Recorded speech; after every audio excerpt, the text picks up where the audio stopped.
انا مش هقدمه على انه ضيف، لان هو عضو من اعضاء النادي.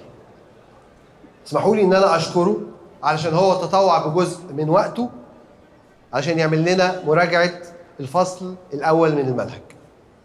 رحبوا معايا بمستر محمد عزت.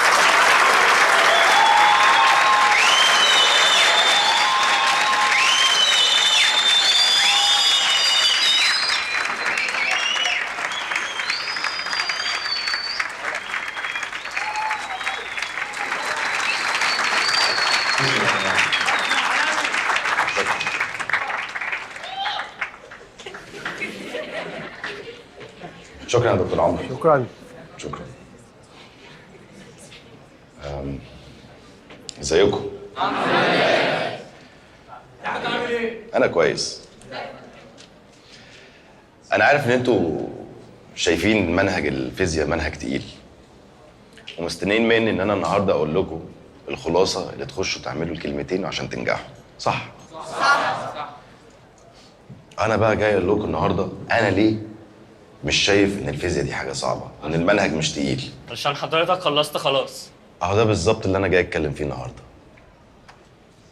انا ما خلصتش. ممكن اكون خلصت ثانويه عامه من حبه حلوين، بس انا مش راجل عجوز قوي كده يعني. بس انا عمري ما بطلت ان انا اكتشف واعرف واتعلم.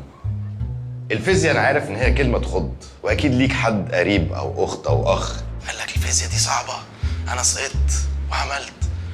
بس الفيزياء دي حاجه حلوه. عارفين الفيزياء معناها ايه؟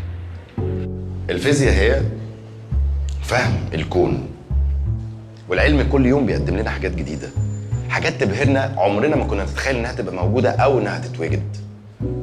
الطياره مثلا اللي انتوا نفسكم تركبوها عشان تزوروا اماكن جديده، علم. الموبايل اللي احنا ما بقيناش نقدر نعيش من غيره، ده علم.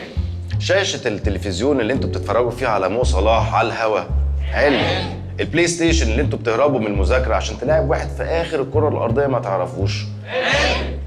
التلاجة، الميكروويف، والدواء اللي احنا ما نقدرش نعيش من غيره، علم. شايفين بقى انتوا مفوتين ايه؟ معقوله بعد كل ده عايزين تخشوا الامتحان عشان تحطوا كلمتين بس عشان تنجحوا؟ الدنيا فاتحه لكم دراعاتها وبتقول لكم يا جماعه اتعلموا واعرفوا اكتر. وانا بوعدكم لو حبيتوا اللي انتوا بتعملوه مفيش حاجه هتقف قصادكم بعد كده، مفيش حاجه هتبقى مستحيله.